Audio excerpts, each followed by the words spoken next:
dufise abana bawe.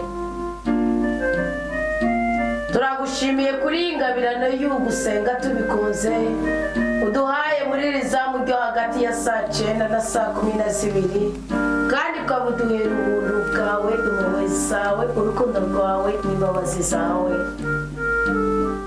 Turagukengurukiye cyane kuko turazi ko umwasi, umukenzi, umwami w'iyisi yagerageje uburyo twamubera ibitambo mu maraso yacu atandukanye n'umubiri wacu, ariko wabyase. Wakoze ko wansi urupfu kuri twebwe, wakoze mukama ko wansi igisuzuguro kuri twebwe, wakoze ko wansi ubunebwe bwo gusenga kuri twebwe. Turabizi ko ari kenshi twatewe n'umwuka w'ubunebwe bwo gusenga. Twarasobanukiwe neza ko kijya gihe umwasi yari kagomba ko tutaba mu nzira tujya guhuriramo n'umugisha wawe. None ko byemeye ko dusenga, ko byemeye ko tuvuga ngo Aba dawe urakarinazwa mu buzima bwacu. Papa, twebwe twatoranyiriza mu byo hagati ya saa 9 na saa 12 ngo tugusenga. Duha umugisha nzawukoze, duha amahoro nzawukoze, duha ibyishimo nzawukoze. Turinde kubabara utwagura imbibi, turinde guteterwa uduhe kuzura nawe. Uyu munsi wa gatanu ni umunsi udasanzwe ku buzima bwacu, ni umunsi w'26, ni umunsi w'icyubahiro cy'Imana muri twebwe. Mukama, turi ku munsi ugira 4 tugusenga ngo duhindure amateka, tugusenga ngo hari igisuzuguriro ntuhashire ubudahangarwa bwawe, tugusenga ngo hari ubukene ntuhashire ubutunzi bwawe, tugusenga ngo turinde ibyonyi mu mpande zose z'ubuzima. Dawe nyaguhora ku ngoma, mwami w'abantu, mushobora byose, kibirengeye kizima, wowe nyene icyubahiro, wowe utanga umugisha, wowe utanga umunezero, wowe utanga amahoro. Niduhushikire na kimwe wageneye abana bawe muri iyi saa. Kubera iki? No mu gihe turi abanyantege nkeya, no mu gihe tugifite igisokuru kibi kidukwega kwegera mu byaka kikadutandukanya n'uruhongore rwawe, hari amaraso ya Kristo twarayizereyemo kandi twarayizerewemo. Turazi ko ariyo mpamvu imwe yonyine ituma twemerwa imbere ya altari yawe nyeranda. Ubwo ngubu duhagaze twebwe, ubwo ngubu duhagaze tuzi neza ko umwaka dutegwa n'ibyaha uyu munsi tuwukuwe ko n'amaraso meza ya Yesu Kristo. Watubwiye ko amagufa yumye agiye gusubirana ubuzima, watubwiye ko imitsi igiye kunonoka, watubwiye ko umubiri ugiye kugira ubuzima, watubwiye ko urukoba rugiye kuza. Ubwo bwiza, ubwo budahangarwa, uwo mwete w'ukuntu ijambo ry'Imana, ibyo byose twabyakiriye mu gihe twakira isezerano rishasha ryo ku musoma 26. Dawe twese uryagiye mu ijuru, abana wowe kunda tukubwire ko tugukunda cyane, kunda tukubwire ko tugukunda kandi tugukeneye, kugira ngo tubeho turambye kandi turoranike. Nyagora ku ngoma mwami Imana, soko ry'ubudahangarwa, soko ry'ibyiza byose, soko ry'ugukiriramo iminaniro y'ubwoko bwose, soko ry'ugukugwa ko ubuhinda bw'ubwoko bwose. Iyi saa 9 turazi ko umuntu aje gusenga yirukana imyuka mibi yose. Arabira byingwa bagambire kunywa amaraso y'ubwoko bwawe. Nje kubaniriza mu izina rya Yesu Kristo, ndavuze ngo stop. Bihagarare mu izina rya Yesu Kristo, ntihakagire umwana w'Imana yongera gutanga igitambo ngo akayibukire mu myaka yiwe y'umunezero, ukunezerwa kuri iyi si. Nje kwirukana urupfu giturumbuka kuko twasanze rukomoka ku kutamenya kwacu.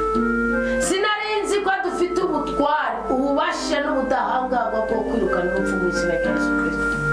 Sinarinzi ko dufite ububasha, ubutware, ubushobozi, ubudahangarwa bwo kwirukana ikigoyi, bwo kwirukana inzara, bwo kwirukana intambara, bwo kwirukana inkota, bwo kwirukana ubugwayi, bwo kwirukana uburozi tukamuvumbura nyene akagenda burundu. Kuva nabimenye nasobanukiwe ko kukumenya, kugukunda, kukuyoboza inzira, kuzura n'ijambo ryawe ariko buhinga bwo kuba kuri isura rye kandi uranira. Ko namaze kubisobanukirwa, ngongera ngongoregwa na Bibiliya yawe na mutima wawe mweranda, akambwira ngo 2 cyangwa 3 nibahuza umutima kubw'ijambo ryanje, ngo nsobagira neza icyo bazosaba nzokibaha. nasobanukiwe ko uri Imana ikora neza, uri Imana ikora neza, uri Imana ikora neza, uri Imana ikora neza. Kora neza udutabare papa, kora neza utubohore mwami w'abantu, kora neza uturenganure, kora neza utwuzuza ubuntu bwawe. Isaza cyane nawe ubyutse gusenga atagomba guhimbarwa nawe, nawe ubyutse gusenga atagomba ububasha bwawe, nawe ubyutse gusenga atagomba impinduka mu buzima bwawe, nawe ubyutse gusenga ariko arajibajiwe. Isaza cyane si n'abarotsi bose bashobora kujya hagati y'amayira abiri ngo barobe. Isasa cyenda si abapfumu benshi bashobora kuragura. Isasa cyenda ni isaha idasanzwe kandi ishingiye mu isi y'umwuka. Isaha idasanzwe niyo saha Yesu Kristo yazukiyeko. Umutubutu niwo Mariya Magdalena yaboneyeko. Tukubone Yesu, tukubone mukiza mu buzima bwacu, tukubone murengezi mu buzima bwacu, tukubone gikundiro mu buzima bwacu, tukubone mwiza w'abeza mu buzima bwacu, tukubone mugabo w'abagabo, mugabo uri hejuru abandi bagabo bose, tukubone mwami uri hejuru abandi bose, bami bose, tukubone rudasumba, tukubone Adonai, tukubone Shama, tukubone Shalom, tukubone Yire, tukubone Lafa, tukubone Adonai, tukubone Nisi, tukubone Elohika, tukubone Makadesker, tukubone mwami w'abantu, tukubone mukunzi mwiza, tukubone kibasoma, tukubone dukugwa ku cyavu, tukubone dushigwe ku cyata, tukubone dukugwe ku cyahi, tukubone dukugwe ku misozi tunanije marangamutima yacu, tukubone duhagarare ku musozi wa Siyoni, tukubone twambuka umwambaro w'ikigandara, tukubone twambika umwambaro w'ubushobozi, tukubone twambuka umwambaro w'icangiro, tukubone twambika umwambaro w'igikundiro, tukubone twambura umwambaro w'ubukene n'ubutindi, tukubone twambika umwambaro w'ubutunzi kuko niwe butungane kandi we soko ry'ibyiza byose ndetse ngo nzawe n'ifeza n'ibyawe.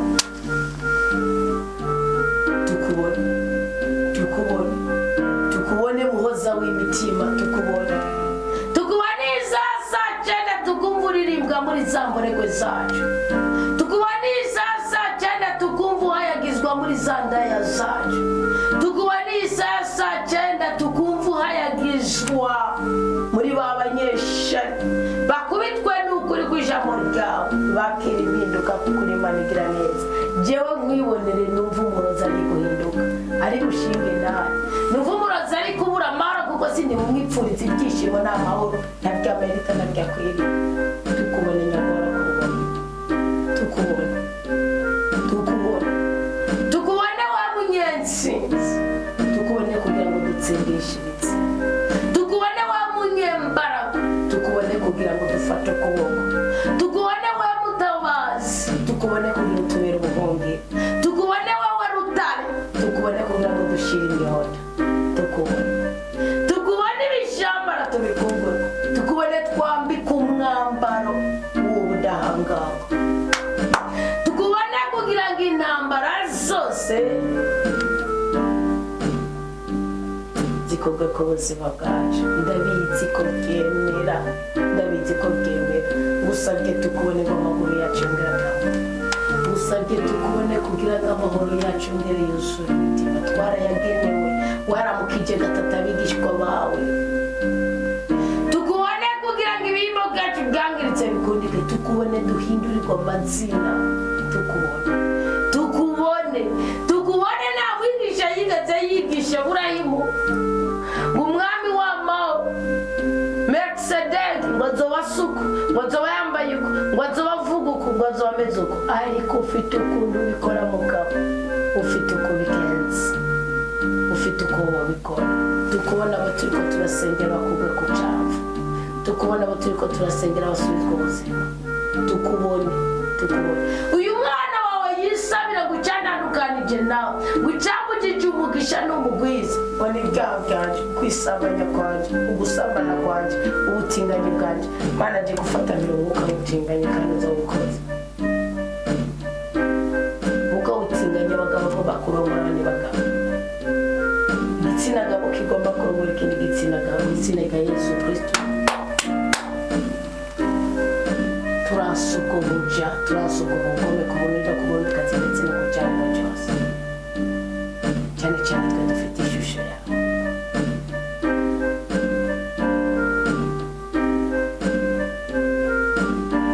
muka gupinga tugasuzugura ukuri kw'ijambo ryawe turabyasa kwihagarara ko mu kinyoma turabyasa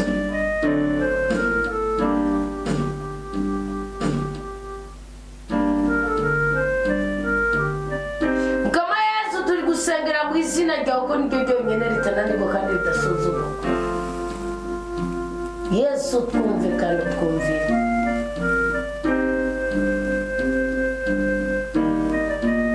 turazi neza ko ari intungane zawe uyu mwanya ziriko zirataka kubera ibitero by'abarozi uyu mwanya ziriko zirataka kubera ibitero by'abafite ururimi rwanguha uyu mwanya ziriko zirataka kubera imigambi y'abagome nanje ndikutaka ngo mvunagura amaboko y'abicanyi nanje ndikutaka ngo ngobe ku rurimi rw'umubesha nanje ndikutaka ngo mvunagura amaboko y'abarotsi n'akanwa kabo ndagatsindagire nk'amaraso yakure kugira ngo ryawe kuganza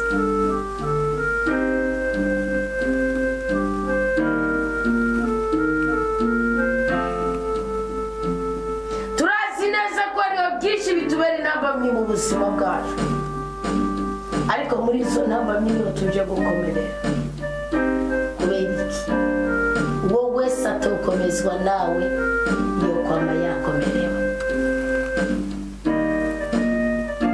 Yezu uvuga rimwe bikaba Yezu urakora bigakoreka Yezu warahinduye amazi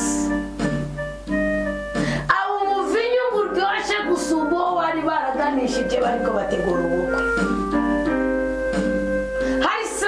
twashinze mu buzima bwacu kugira ngo dushobore kubaho shingiye mu ijambo ryawe wivuge ishingiye ku murimo wawe yanditswe mu nkuru zizewe yanditswe na Yohani wa mwigishwa akunda cyane umwe yama kubwikiriza cyane n'umwajyana no kwa Apostol Pilato no mu cyamazi abandi bose bagutaye bahunze agendetse mu kigabane cya kabiri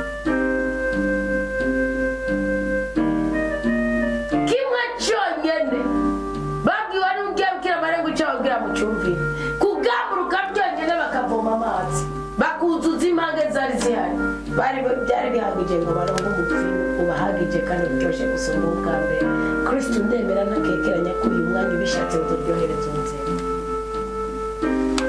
ndemera ntakekeranya ko uyu mwanya ubishatse hogira igihinduka bivanye n'imitwaro inanije imitima yacu ndemera ntakekeranya ko uyu mwanya ubishatse umubembe wose wahagurukiye amarangamutima yacu wowe ukuraho umugome wese yahagurukiye ubuzima bwacu wowe ukuraho cyangiro cyose n'intandaro yacu ukidukuraho ubudahangarwa bwawe bwoba muri twebwe Kristo umukunzi mwiza ndemera ntakekereza ko wakumvira itegeko ryawe ndemera ntakekereza ko wosenga no kwemera ukwisigira no kwihangana ko hari ikintu gishasha ukorera ubuzima bwiwe nazo kongera gusuzugurika na rimwe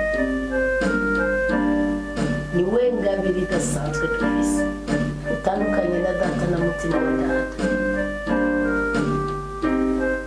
ni wowe ugaragara muri twebwe tukagira icyubahiro ni wowe ugaragara muri twebwe tukagira igikundiro ni wowe ugaragara muri twebwe tugakora ibitunganye Kristo umukozi mwiza nutemera kugaragara muri twebwe tuzobabana nutemera kugaragara muri twebwe turasuzugurika nutemera kugaragara muri twebwe turananirwa nugaragara muri twebwe n'uzodukubita ikofe imitima yacu ntizovirira ubwami bw'ijuru kubera iki uri umutsinzi kandi n'amakofe warayatsinze uri umutsinzi kandi ubukene warabutsinze uri umutsinzi kandi n'imibabaro warayitsinze uri umutsinzi kandi ngo nta kanovera ufite ngo ntiwari wo kwipfuza no kugira niko izira 53 yanditse ariko Yesu nusubiza ubuzima amagufa yacu nuwongera kunagura mutima w'umwana muri twebwe mbizi neza ko mbereye muri iyi saa tugiye kuba abanyamugisha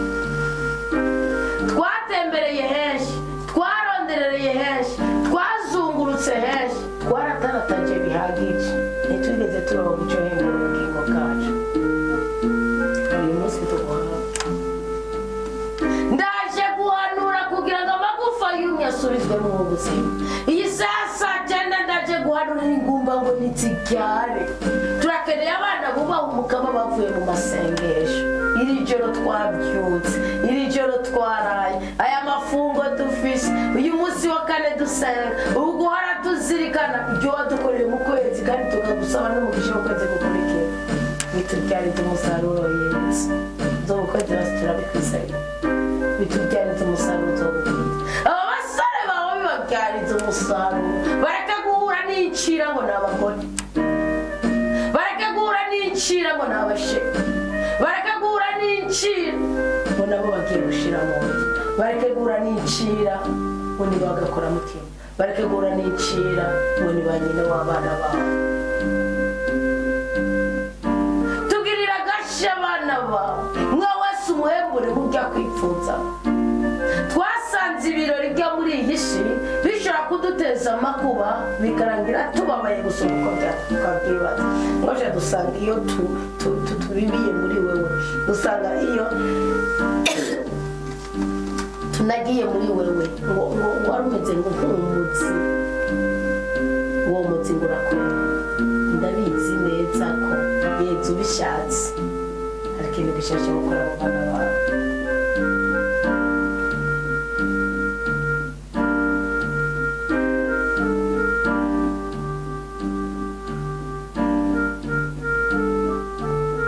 Yesu bishatse hari ikintu gishasha gukora mu bana bawe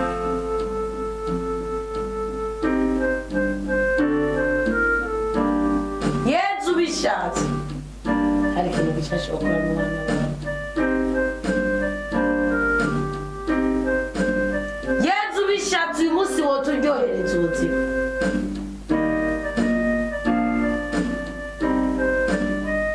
Yesu bishatse uyu munsi wotubohorera ubuzima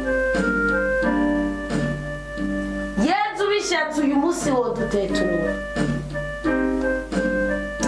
Yesu Kristo umwana wa Dawidi umwana w'Imana nzima bishatse wodukiza ubugwari wodukora kwigisuzuma bishatse wocecekesha amatwi dukeneye bishatse wocecekesha imibiri iri kunaniza abana bawe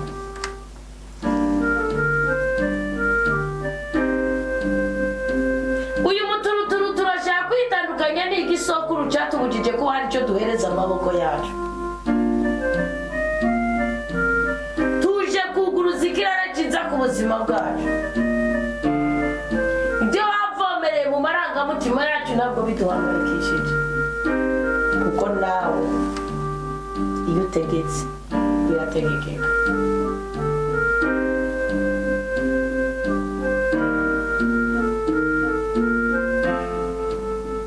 iyo utegetse birategekeka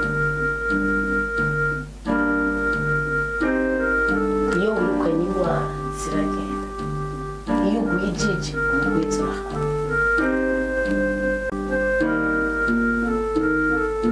isasa cyenda bacu turiko turasengera bamubwonko bwabo uzobukoze bamubuzima bwabo uzobukoze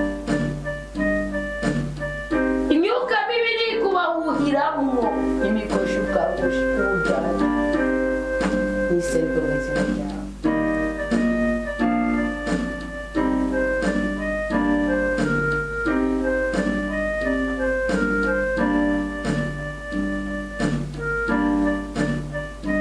tugire ikigongo twose turi kuvuguruza umugambi w'Imana ariko umugambi wa Shitani turavuga uyu munsi duhabwe natwe umutima uryoshye uyu munsi duhabwa umunezero uyu munsi duhabwa ubuzima uyu munsi tuteturuka, uyu munsi tunezereje.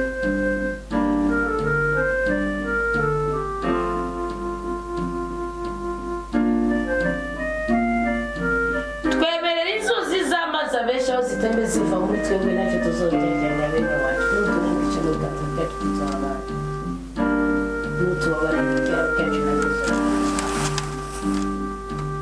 Watubitsemo urukundo tubikemo n'umugisha, watubitsemo urukundo tubikemo n'amahoro, watubitsemo urukundo tubikemo n'amagara meza, watubitsemo urukundo tubikemo n'urubyaro, watubitsemo urukundo tubikemo n'igikundiro, watubitsemo urukundo tubikemo n'amagara meza. Wowe ubishatse uyu munsi, ibihimba byacu byangiritse, imigongo yangiritse, ibirenge byangiritse, aka kanwa kangiritse, uwo mutwe wangiritse, ibi bizunguzungu, aho bafise ibizunguzungu reka babasengere Yesu aho ubuzima bushaje, izo dayimoni zibakubita hasi n'izina ryawe ziravuga. Abafise ubwoba bw'ubuzima, abahangayikishijwe n'ejo hazaza, bagirire ikigongo, ubiyereke uko wiyeretse umwishwa w'Emawusi. We ntiyarazi impamvu anezerewe, we ariko yagiye kwisanga uwo mu mazu umunaniro, uwo mu rugendo yararimo.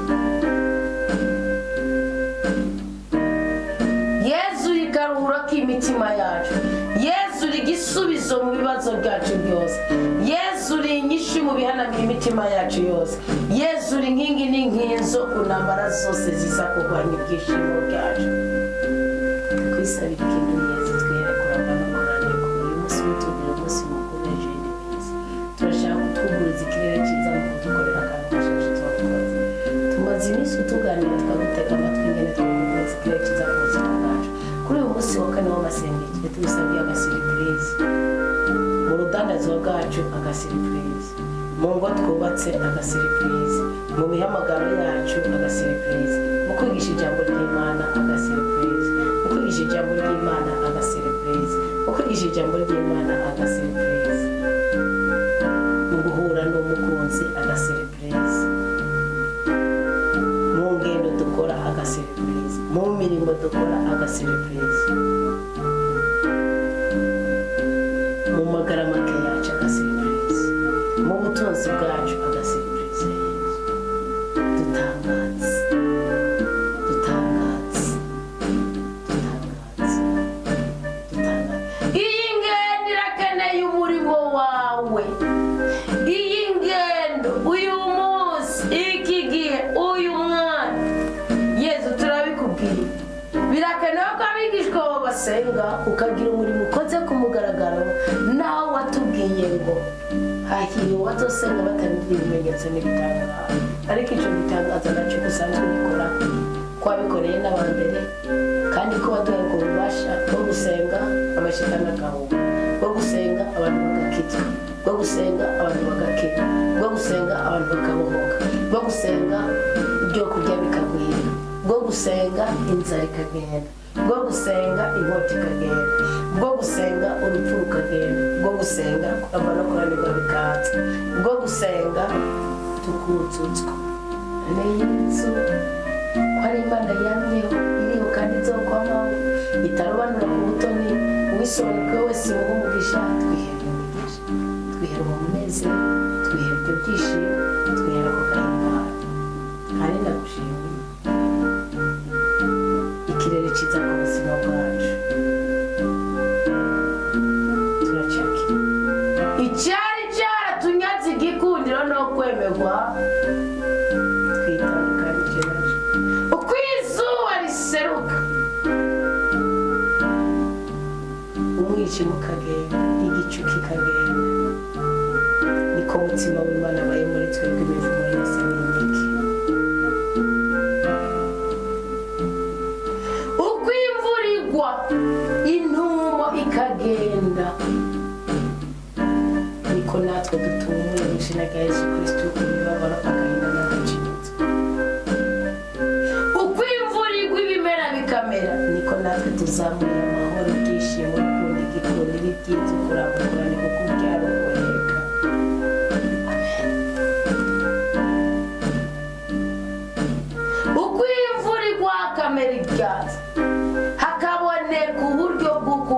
biba niko natwe duhagurukiye kubibera mu kanwa bwawe Yesu ntuzadutetereze. Umunyisirayeli mu bugeni bw'ikana mu mugarire yabibiye mu kumvira avoma amazi ku by'ukuri atiteze kujya kuba inzoga mugakore ko kwemera kore ko kwizera biba umuvinyo uburyoshye gusoma ubwa mbere. Aho niho tugiye kubibera nyagora ko aho niho tugiye kubibera butare ko ubuzima bwacu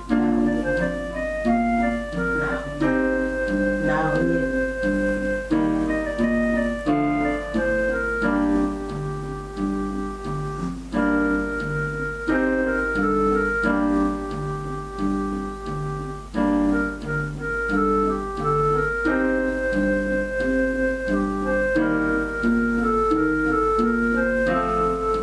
kandi tugirire neza tugirire neza reka tugirire neza tugirire neza. Uko ijuru n'isi bitandukanye niko Yesaya 55 yavuze. Yaravuze ngo niko n'ibitekerezo by'Imana inzira z'Imana zitandukanye n'inzira z'umwana w'umuntu. Uko tutazi icyabishyizeho kandi atacyo bikuraho usibye Imana yabishyizeho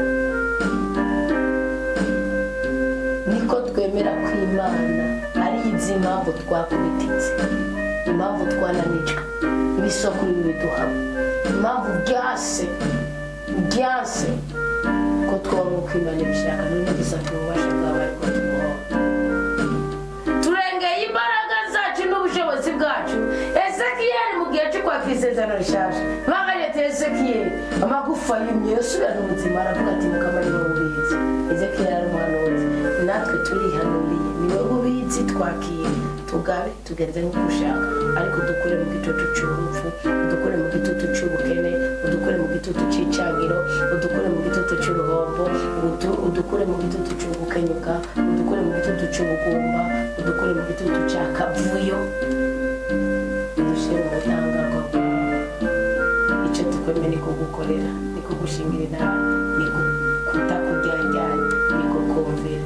Bisigaye papa twiteze ko iki kiganiro tugiranye nawe kigiye kubyara umusaruro kuri ubu nyene tuje gusanga kugira ngo twemere ko bizoshoboka. Turakwisabiye umutima wawe ntiyagenewe kuba mu kirere kuko igihe aba mu kirere isi yari itwikiriwe n'umwijima. Yagenewe kuba muri twebwe abakumvira. Twabyutse iyi saa 9 tugaragaze ko tugukunda kandi dufite intego yo kubana nawe ugaragaza kunezerwa ko twaje. Ishyura ubwoko bwako imitwaro yawe, amakete bakurangiye, imitwaro baguhereje, imihigo baguhigiye, abakubwiye ngo sinzo kujyajyanya kimwe muri 10 ndihiriye imyenda, amakazi, umugisha, ndindira udutungwa twanje, ndindira umurimo wanje, meshe igikundiro, meshe ibyishimo, mera akazi abana, mera ishuri abana, mera ubwenge abana, ngiriza umwana gusoho bajyanye, nkura kwicangiro, nkura kwikibengero, mbabarira ibyaha, mbabarira iki bitwire papa urumye mbabazi kandi umutunzi w'ibyiza byose kandi uhaye n'uwambaho kuruhuka. Bitwire kugira ngo imwe muzamubwire mende ziguhereko kandi ndagushimira cyane. None rero umutima wa Rwanda ndazabe muri twebwe tugira ishusho ishingiye ku budahangarwa bwa 33 icyo nicyo cyo dufasha kugura ikirekiza ku buzima bwacu kandi ndashimiye kuri Imana igiye kudutetera amakuba y'ubwoko bwose n'isengesho senze byumva. Umukristo twahuje amarangamutima umwumve, umukristo twahuriye kuri za mwumve, n'ubundi wese tuzorihurira kikindi gembereye mu mwanya ujya gukurikira mwumve. Papa Salomo yaravuze ngo niba gutakira berekeje imitima y'abantu hari ngo uzobumvire hari ibanga ry'akini na Bowazi iryo naryo riri muri Bibiliya iri imbere yacu. None umutima w'Imana genda humurake wibere muri iyi mitima iri kirakira ijambo, wibere muri uwo mutima uhembutse kubwira isengesho. Gena ibyo dutunganiza tukaguma mu bumwe no mu bushobozi bw'ubutatubwira n'Imana imwe nushira umuco mu buzima bwacu hanze, umanura umuriro w'urukundo muri twebwe manura umuriro w'ibyishimo muri twebwe, manura umuriro w'ubudahangana. Turase agashinyaguro k'isi, turase gutsindwa, turase gusuzugurika, turase kumaramara, turase guhora mu kaburi, turase guhora mu bitaro, turase kujya ku bapfumu, turase gusambana, turase kuborerwa ngo tugire ibyishimo, turase kumena ibanga, turase gusuzugura izina ry'Imana. Turihuje n'ubudahangarwa duhabwa no kubaha itegeko ry'Imana. Shyira umugisha mu biganza byacu, shyira igikundiro mu ruhanga rwacu, shyira ubudahangarwa amavuta asa n'ay'izahabu mu buzima bwacu. Hembura ibirenge byacu kandi binonore ingingo zacu, ukuremo ibicafu byose, bimba byacu bisubire bimerane neza.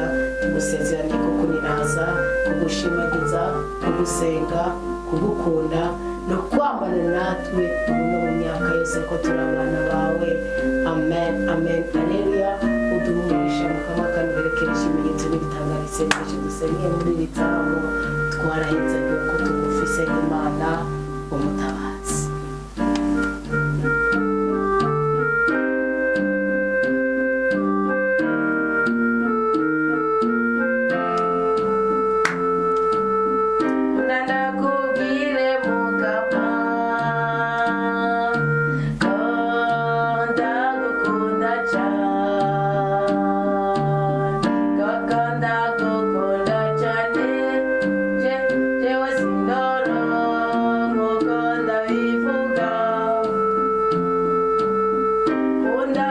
Be